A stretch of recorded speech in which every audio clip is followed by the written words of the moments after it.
A Juan Rivadeneira Frisch, él es experto en gestión de entorno y asuntos corporativos. El presidente, en otro viaje, ahora en el mundo árabe, hablando muy bien de los atributos de Ecuador, muy buen inglés del presidente Noboa, buenas intenciones sobre Ecuador, pero quisiéramos preguntarle, economista Rivadeneira, el contenido de lo que habla, cuánto tiene de realidad. Ecuador realmente se ha convertido en un país atractivo para la inversión, es un país que brinda oportunidades a los jóvenes ecuatorianos.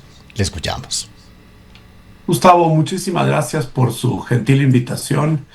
Un gusto pues participar en este espacio y pues un saludo a toda su enorme audiencia. Bien, los presidentes, además, como pues los líderes empresariales y los líderes en cualquier tipo de emprendimiento o de camino, usualmente hacen una apuesta y pues juegan sus fichas a una serie de acciones para lograr un objetivo. Creo que no es menos claro y creo que es evidente que desde el inicio del mandato el presidente Noboa ha privilegiado al mundo internacional en su apuesta por traer inversión y por generar cambios en la economía. Creo que ese es algo evidente, lo que usted ha retratado respecto a los viajes del presidente, que sin duda han llevado una serie de pues críticas para quienes no lo estiman, saludos para quienes lo siguen, pero lo cierto es que él ha tomado una decisión y es, quiere buscar en el mundo la capacidad de generar inversiones al Ecuador. Ahora, la siguiente pregunta es, y creo que es correcta la que usted hace, Gustavo, ¿está el Ecuador listo para recibir aquellas inversiones? ¿Es un escenario, es un espacio de oportunidades? Hay algunas cifras que nos dejan ver que en los números, por ejemplo, de la macroeconomía, ¿sí? Las cosas no van tan mal como algunos quizá lo pueden proyectar. Y eso se refleja no en una opinión, sino en los hechos. Haber Cuéntenos salido. por favor esas cifras que brinden optimismo. Creo que es algo que requiere la población.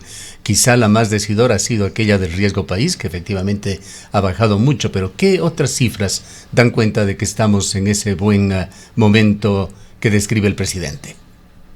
Que nuevamente hago este parteaguas de hablemos un rato de la macroeconomía. Luego hablaremos sin duda de un gran problema que tiene el Ecuador y es la creación de empleo formal a las velocidades que se necesitan. Pero si nos detenemos un minuto en la macroeconomía, el hecho de haber salido a los mercados internacionales con esta emisión tan importante que permitió hacer un control de daños a los pagos de deuda que venían estos vencimientos en el año 26, cosa que la sabíamos desde el año 19, cuando se hizo aquella renegociación de la deuda, recordemos, año 20, con el ministro Martínez, en la cual se bajó el capital, se movieron plazos, se redujo el interés y eso permitía tener un pues mayor alivio para el resto de la presidencia de Moreno y el siguiente gobernante que terminó siendo el presidente Lazo. Ellos se beneficiaron de una etapa en la cual la deuda era un problema menos complicado, pero sabíamos que iba a llegar un momento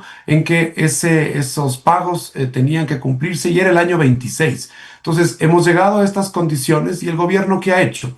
Ha tomado unas medidas de corrección fiscal. Sí, ahí creo que comienza ya la división entre los criterios de los economistas. Sí, si es que la corrección fiscal es correcta, si hay que arreglar la casa primero y crecer después, o hacer primero un crecimiento en el cual uno se endeuda y después pues arregla las finanzas públicas. Lo cierto es que el gobierno ha tomado una decisión. Incrementó el IVA 3%, quitó el subsidio a las gasolinas regulares y retiró el subsidio al diésel. Esas tres medidas estructurales, sí, que muchos economistas pues lo han venido hablando por muchos años, sí, en este país se han tomado y eso permite tener una corrección fiscal. Después veremos si eso ayuda o no ayuda a la generación de empleo, pero da una condición, sí, que el país se puede presentar al mundo con una propuesta de riesgo país más bajo, sí, entrar y conseguir financiamiento, que es parte importante para financiar el trabajo del Estado y sin duda las finanzas del Ecuador, y ha dejado una que otra señal, Gustavo, de ciertas empresas, sí, no le pongamos nombre porque no hay autorización, pero de empresas internacionales que han comprado, por ejemplo, líneas industriales. ¿sí? Que han permitido tener capital internacional viendo el Ecuador y comprando ciertos sectores porque ven en el consumo de los hogares, ¿sí? En el crecimiento de los depósitos, en el aumento de las remesas, ¿sí? Que eso no es menor. El último informe del BID, y perdón Gustavo que me tome un minuto sobre el tema remesas, pero es importante.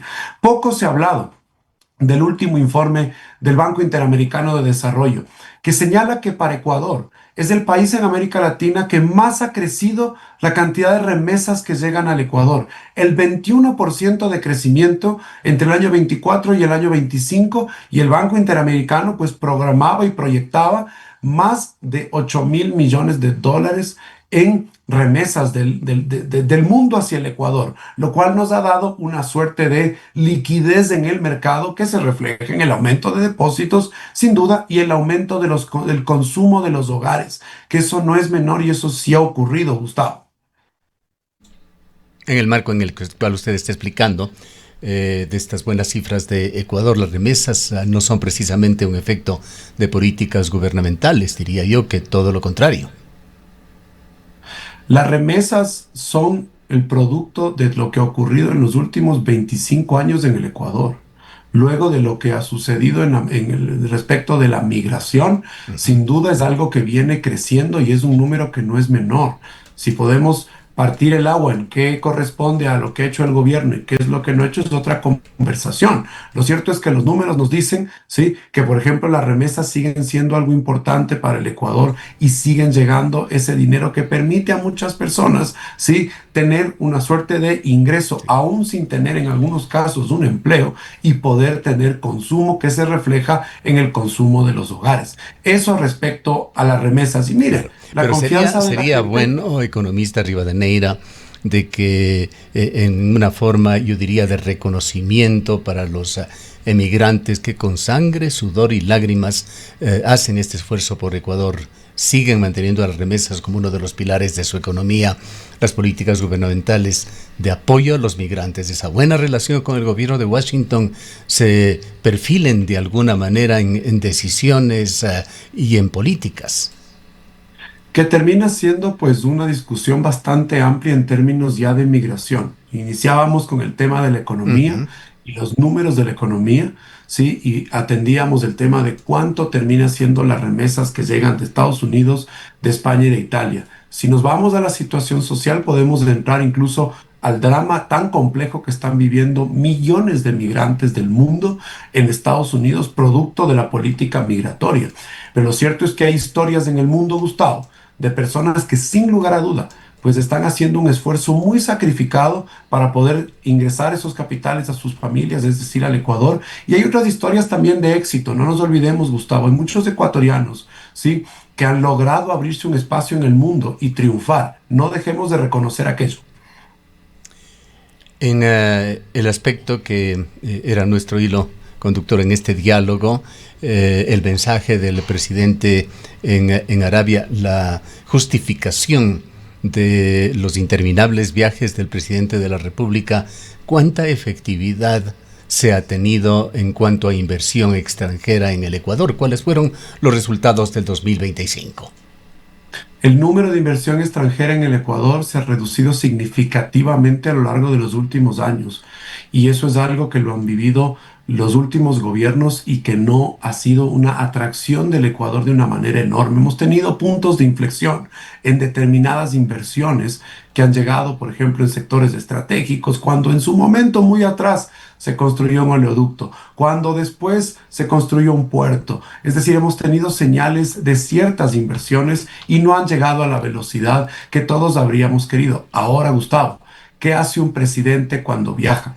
Abre puertas al más alto nivel y todo su equipo tiene que entrar a armar las agendas y conseguir el espacio de construcción para que lleguen esos capitales. Sin duda que es un tema que toma, es un espacio, es un tema, es un esfuerzo que va a tomar tiempo, pero me parece que es correcto hacerlo y sin lugar a dudas también observo su preocupación, Gustavo. Cuánto tiempo también hay que darle a la agenda interna, a los problemas del país internos, que pues son de efectos sociales importantes, son la salud, es el empleo, es la educación, es los sectores estratégicos que también demandan toda una agenda interna en el país.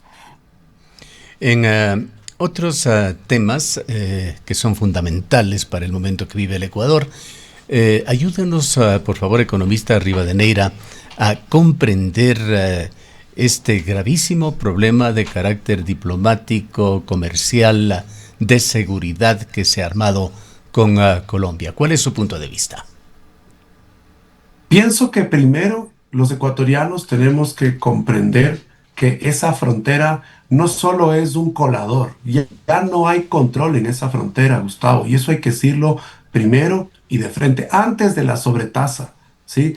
Hay información fundada de que la propia frontera con Colombia se ha vuelto un espacio sin duda propicio para el contrabando y además pues para el movimiento de cualquier tipo de pues, sustancias sujetas a fiscalización, como se suele decir formalmente. Entonces, ese es un primer gran punto. Hay una frontera que ha quedado, por supuesto, pues bastante menos cubierta por el lado colombiano y también por los esfuerzos que el Ecuador con sus capacidades quizá no ha podido lograr pues contener. Son más de 650 kilómetros, sí, que proteger de frontera y los esfuerzos de los dos lados han llevado a que sea una frontera porosa.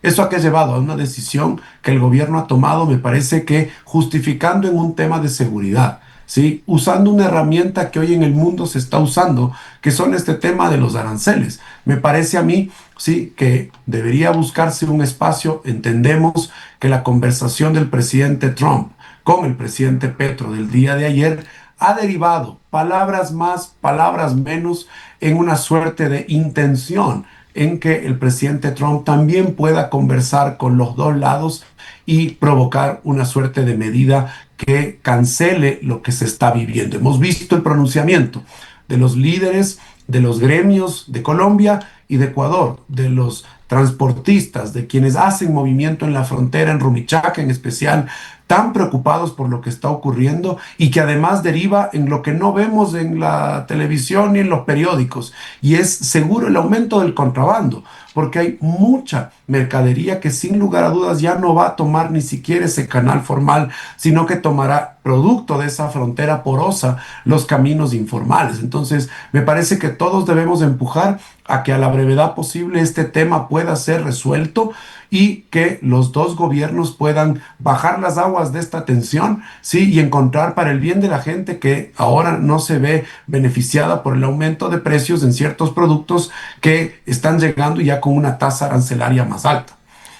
Desde el punto de vista de productividad en Ecuador, en los complejos momentos que vivimos y en los que se intenta generar un mejor ambiente empresarial, ¿cómo ve usted este tema de los aranceles? ¿Fue lo más adecuado para el gobierno utilizarlos cuando se sabe que entre Colombia y Ecuador tenemos un intercambio anual de unos 3.500 millones de dólares, más hacia Colombia, pues tiene una balanza comercial a su favor?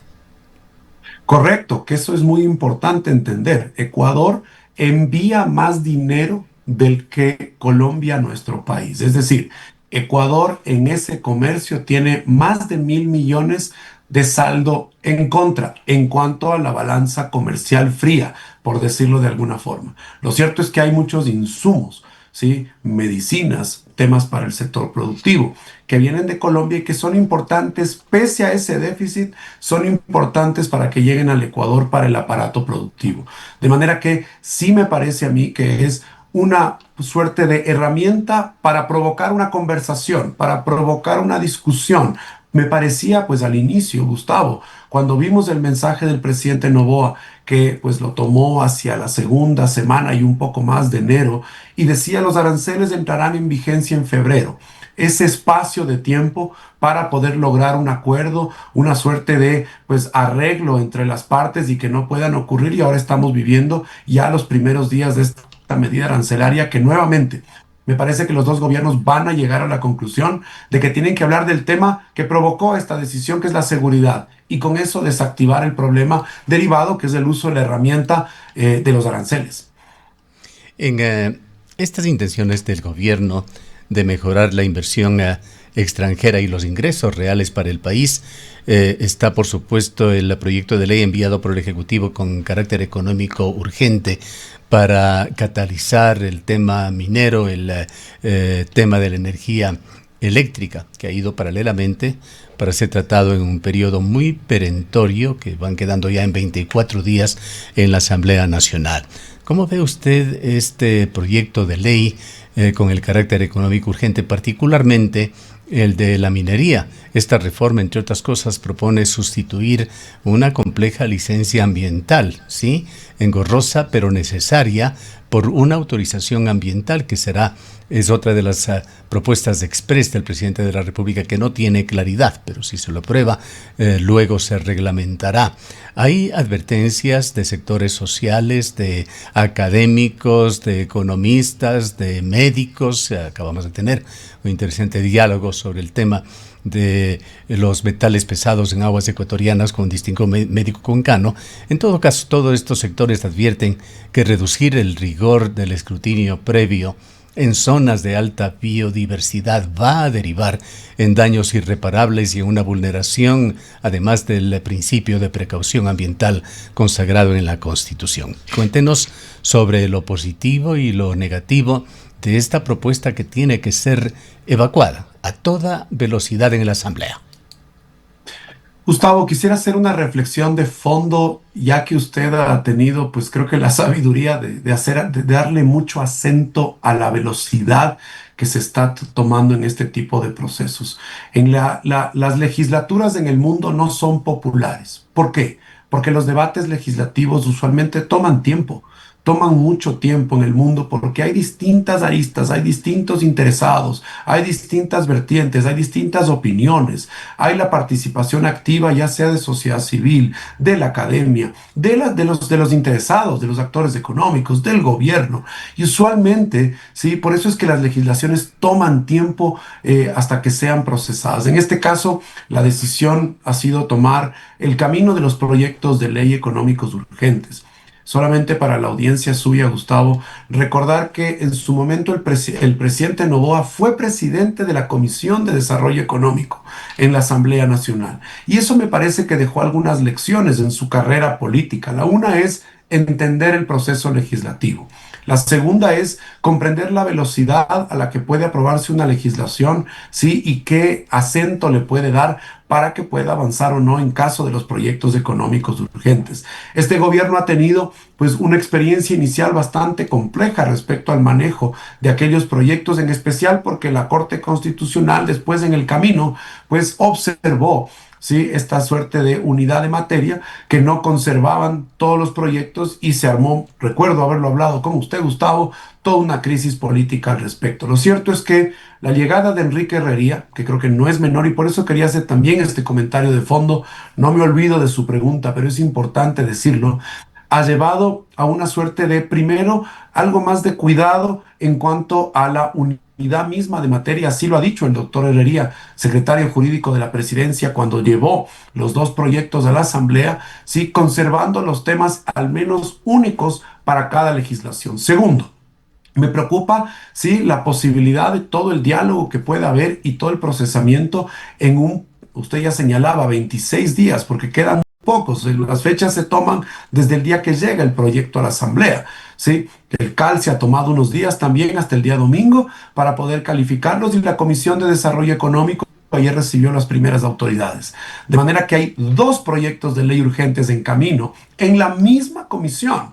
Es decir, está el proyecto respecto a la asignación de los recursos y los gastos de los gobiernos autónomos descentralizados, y el que usted preguntaba, Gustavo, respecto a las extractivas. Es un proyecto, sí, que pues algunas personas han señalado permite tener en el lado eléctrico al menos más claridad, y me refiero al eléctrico en particular, luego de la sentencia de la Corte Constitucional, sí, que fue muy polémica respecto a la inversión privada, la posibilidad de la inversión privada en electricidad, que recordemos, la Constitución tiene un error pues enorme al dejar solo como una excepción al sector privado. En cambio, en el mundo el sector privado a veces es el protagonista de ayudar a resolver ciertos problemas que son de muchos. Hay mercados como el más cercano de Colombia, que es un mercado privado de energía, ¿sí? El cual las privadas hacen esfuerzos de inversión para generar más electricidad. Me parece que en el lado de electricidad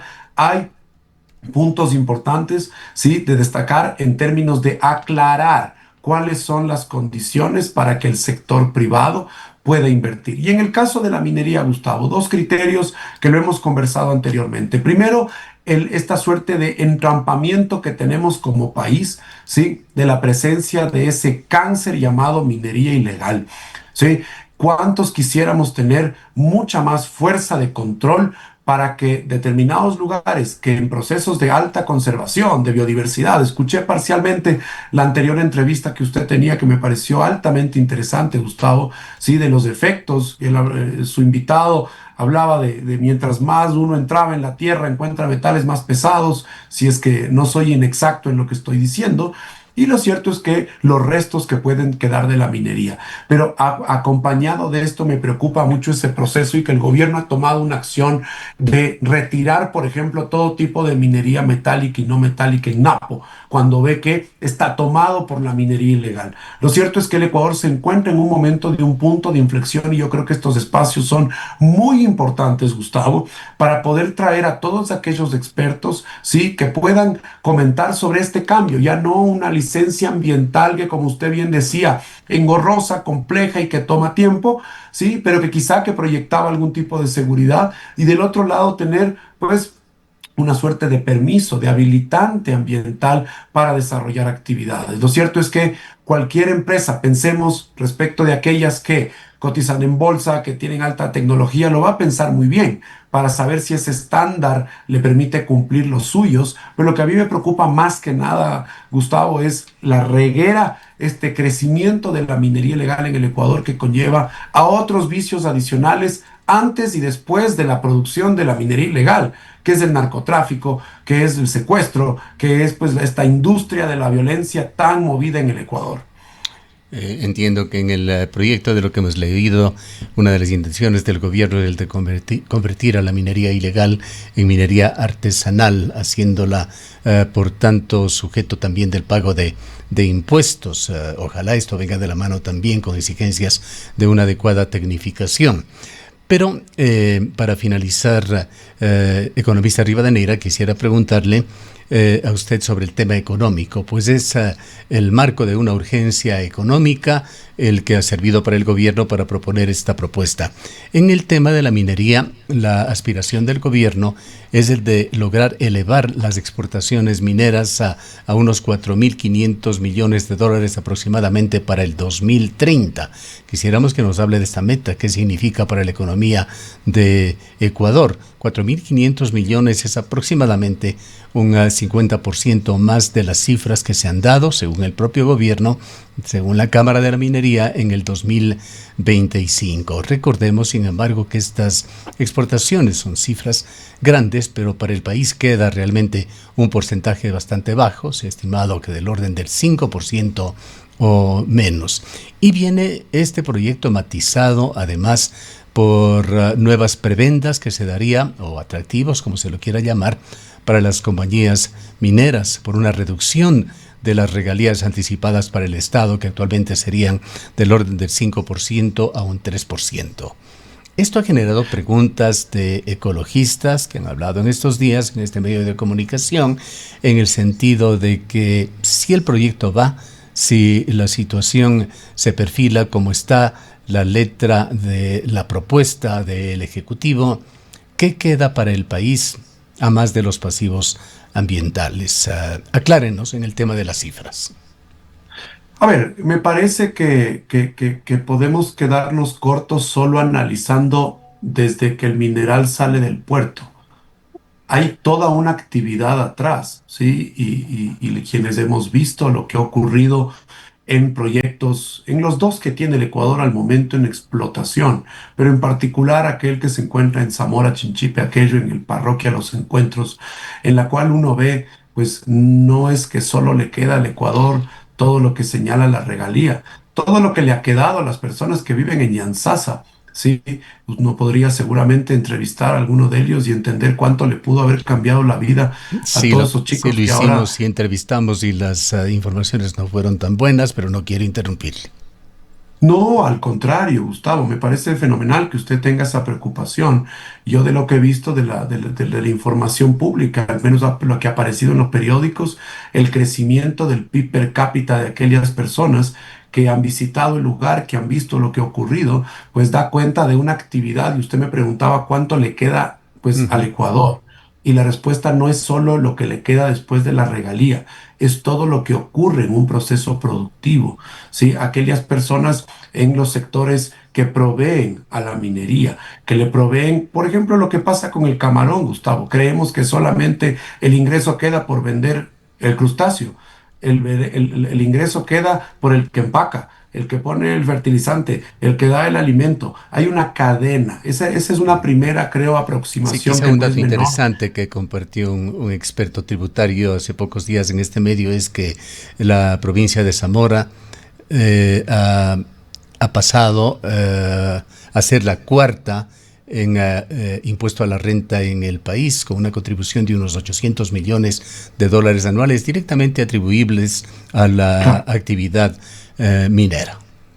Al proyecto, sin lugar a dudas, sin lugar a dudas. Ese es el efecto que ha tenido, al menos en lo económico, Gustavo. No hay que hacerle el quite a los temas de los ambientales y los temas ecológicos, pero si nos vamos a centrar en el tema económico, pues miremos un poco lo que ocurre en cuanto a esas cifras. Y lo otro es, creo que no es menor la reflexión profunda de hacia dónde va el Ecuador en términos de el desarrollo de una industria que, mire, si no llega la minería formal, téngalo por seguro que va a llegar la minería ilegal y eso creo que es algo complejo que nos pone en una disyuntiva como sociedad muy compleja, que creo que no es menor tomarla en cuenta y que ha producido muchísimo dolor en muchísimos lugares y creo que ahí hay que provocar precisamente esa conversación. Veremos qué pasa en este debate, tenemos algunos días adicionales todavía, veremos cómo sabe esa legislación y después si esa legislación terminó siendo efectiva para que otros campos, por ejemplo, cangrejos, por ejemplo, el que está aquí al norte de Pichincha, en Imbabura, de Cascabel, que son yacimientos muy importantes que han sido destacados a nivel mundial, van a tener un destino de inversión de aquellos que buscan en el mapa minero mundial, porque pues veamos, las mineras grandes ven un mapa en el mundo, ¿sí? Para poder hacer sus inversiones y Ecuador podría calificar o no para estos emprendimientos. Bien, queremos agradecerle mucho por su presencia. Gustavo, encantado, gracias por el tiempo y un saludo a toda su audiencia.